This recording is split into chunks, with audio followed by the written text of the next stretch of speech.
Good morning student हम chemical equilibrium के बारे में पढ़ रहे थे।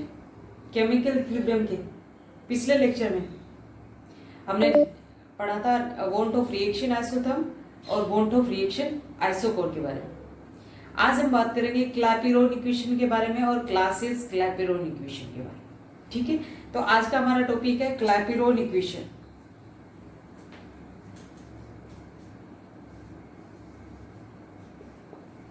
Clapeyron equation. क्लैपेरॉन इक्वेशन क्या है? देखिए, जब कोई प्योर सब्सटेंस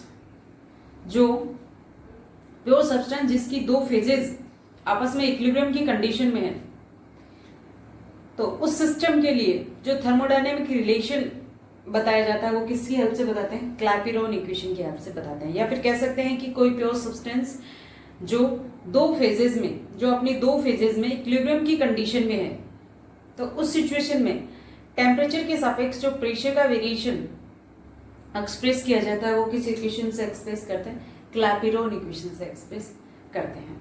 ठीक है, तो जो क्लैपेरॉन इक्वेशन है, क्लैपेरॉन इक्वेशन को गिब्स हेल्महोल्ट्ज इक्वेशन से डेराइव करेंगे।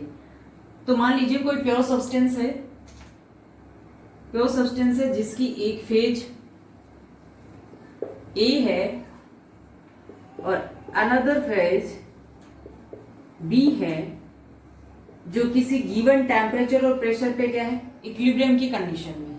ठीक है, तो फेज ए में सब्सटेंस की मोलर फ्री एनर्जी Ga है और फेज बी में सब्सटेंस की मोलर फ्री एनर्जी क्या है? Gb है। ठीक है, molar free energy at equilibrium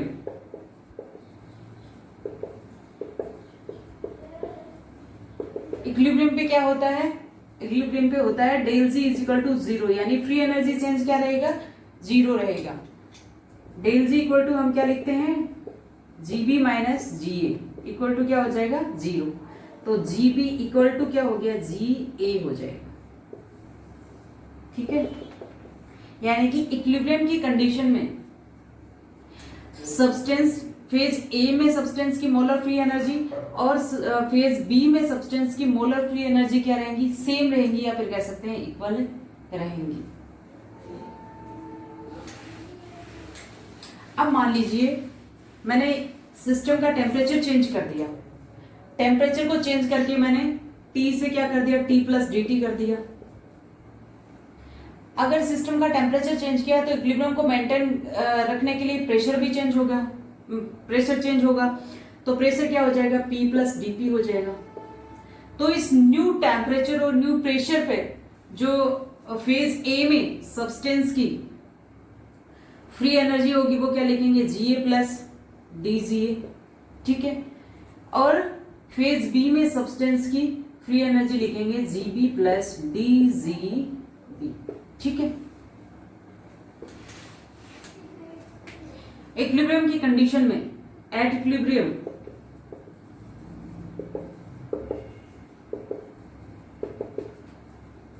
Ga plus DGA equal हो जाएगी Gb प्लस DGB की।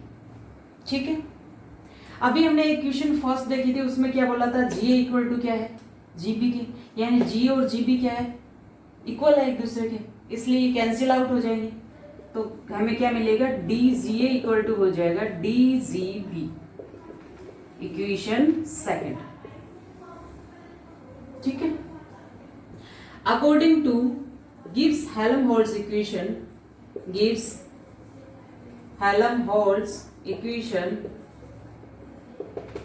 dg इक्वल टू होता है vdp माइनस sdt। ठीक है, तो फेज ए में सब्सटेंस की फ्री एनर्जी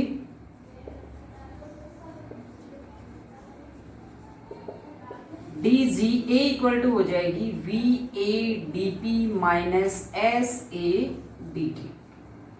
इसी तरह से फेज बी में सब्सटेंस की free energy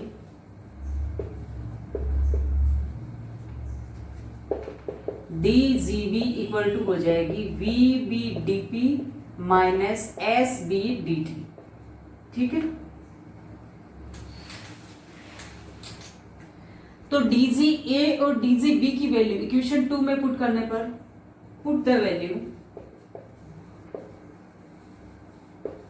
of DGA and DGB in equation second।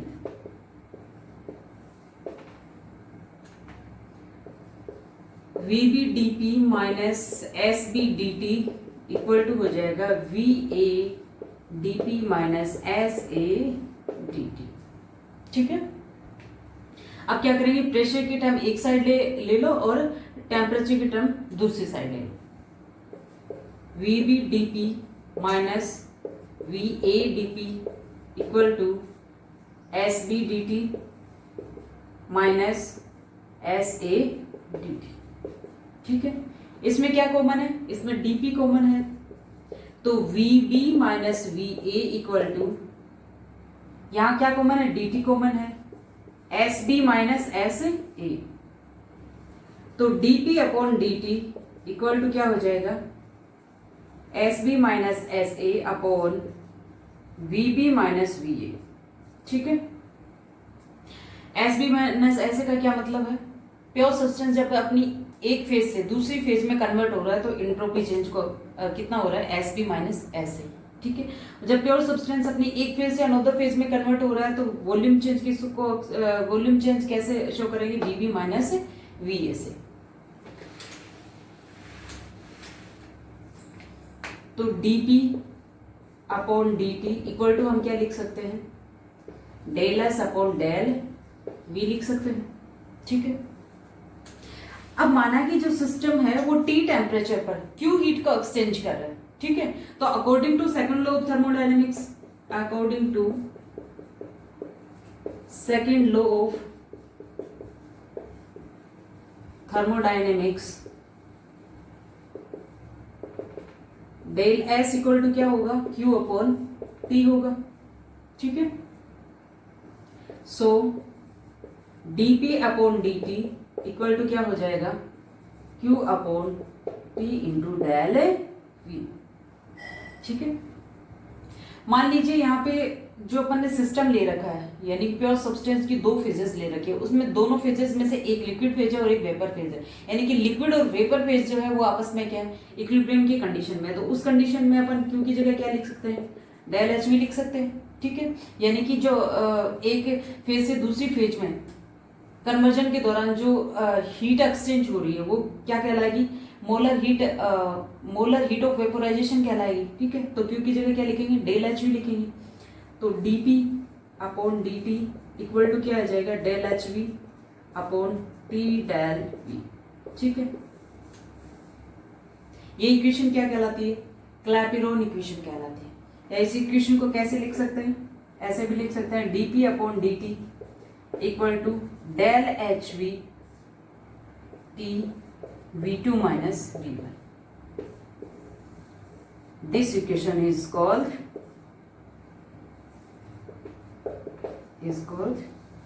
Clapeyron equation।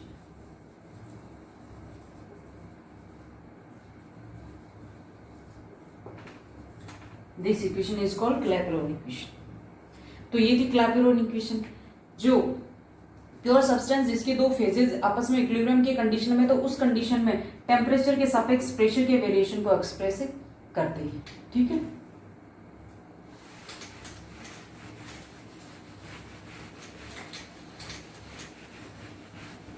अब बात करते हैं क्लासियस क्लैपेरोन इक्वेशन की।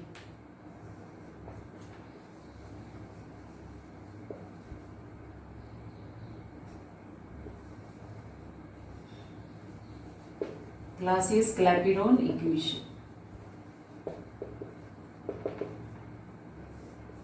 देखिए जो क्लैपेरोन इक्वेशन थी इसके इंटीग्रेट फॉर्म में क्या है, क्लासियस क्लैपेरोन इक्वेशन है। ठीक है, तो क्लैपेरॉन इक्वेशन क्या थी? Clapeyron equation, from Clapeyron equation dp upon dt equal to del hv t v2 minus v1। ठीक है, अब ये मान लेते हैं कि जो वेपर फेज है वो वेपर फेज आइडियल गैस की तरह बिहेव कर रही है। ठीक है, यानी प्योर सब्सटेंस की वेपर फेज जो है वो आइडियल गैस की तरह बिहेव कर रही है। अगर प्योर सब्सटेंस की जो वेपर फेज आइडियल गैस की तरह बिहेव करेगी तो उसका जो वॉल्यूम होगा वो लिक्विड फेज के कंपेयर में बहुत ज्यादा होगा।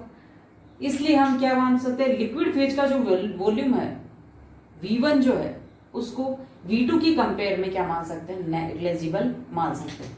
तो क्या लिखेंगे, dp upon dt equal to del hv t v2। ठीक है, V1 को मैंने नेग्लिजिबल मान लिया क्योंकि मैं ये मान रही हूँ कि जो प्योर सब्सटेंस है जिसकी लिक्विड और वेपर फेज आपस में इक्विलिब्रियम की कंडीशन में है, उस वेपर फेज में सब्सटेंस आइडियल गैस की तरह बिहेव कर रहा है, तो उस कंडीशन में तो वेपर फेज का जो वॉल्यूम होगा वो लिक्विड फेज की कंपेयर में बहुत ज्यादा होगा। तो उस कंडीशन में हम लिक्विड फेज के वॉल्यूम को क्या मान सकते हैं, वेपर फेज के वॉल्यूम की कंपेयर में नेग्लिजिबल मान सकते हैं। Del H V upon T V two according to ideal gas equation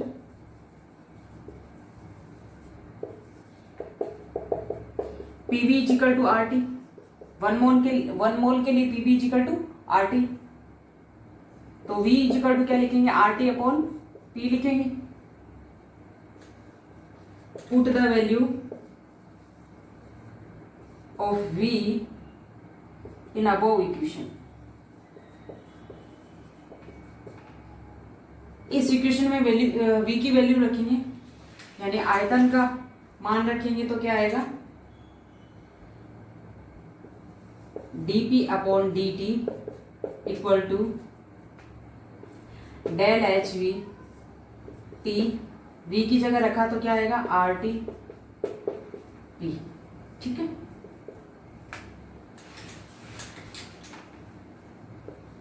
dp upon dt equal to del H V R T square into P. इस p को इधर ले आइए, प्रेशर को, 1 upon P dp upon dt equal to del H V upon R T square.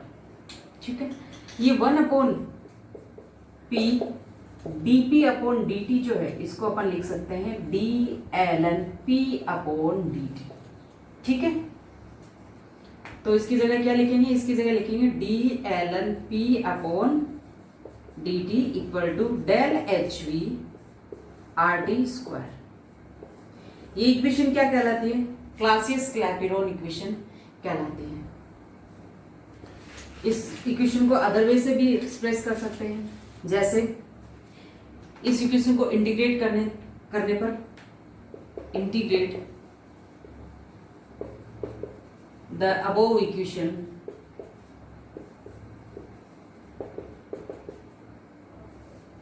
dln p equal to del H V are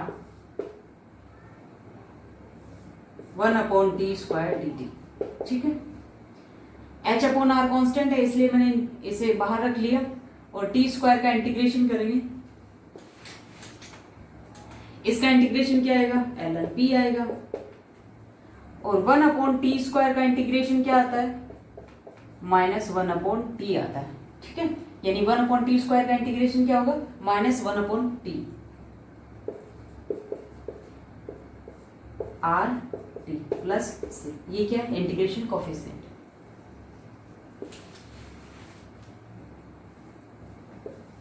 log p equal to क्या लिखेंगे, minus del H V 2.303 R T plus C लिखेंगे। ठीक है, अब माना कि system T1 temperature पे vapour pressure P1 है और T2 टेम्परेचर पे वेपर प्रेशर क्या है, P2 है। तो T1 टेम्परेचर पे वेपर प्रेशर कैसे लिखेंगे, log P1 equal to minus del H V 2.303 R T1 plus C. और T2 टेम्परेचर पे वेपर प्रेशर P2 है, उसको कैसे लिखेंगे? log P2 equal to minus del H V upon 2.303 RT2 plus C। ठीक है, इसे इक्वेशन फर्स्ट मान लीजिए और इसे equation second. Subtract the equation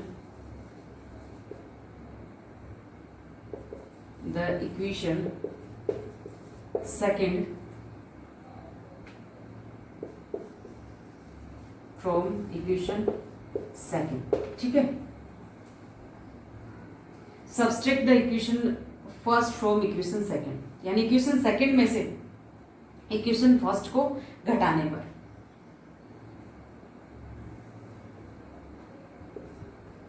तो क्या आएगा? log P2 minus log P1 equal to, log P2 की वैल्यू क्या है? Del H V upon 2.303 RT2 minus del H V upon 2.303 RT1।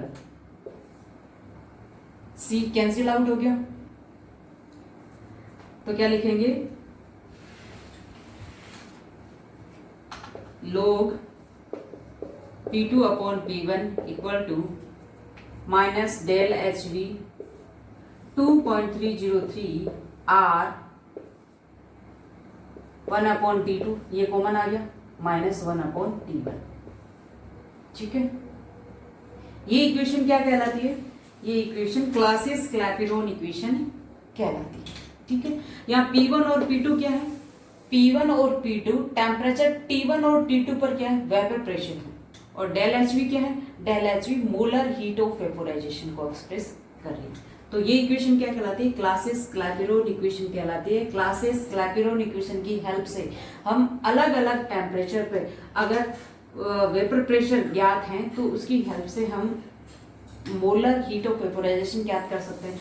या फिर कह सकते हैं कि अगर एक टेम्परेचर पे, यदि गिवन टेम्परेचर पे वेपर प्रेशर हमें ज्ञात है तो अदर टेम्परेचर पे हम वेपर उस जो सिस्टम है या फिर उस सब्सटेंस का वेपर प्रेशर ज्ञात कर सकते हैं। तो ये है क्लासियस क्लैपेरॉन इक्वेशन। ठीक है, थैंक यू।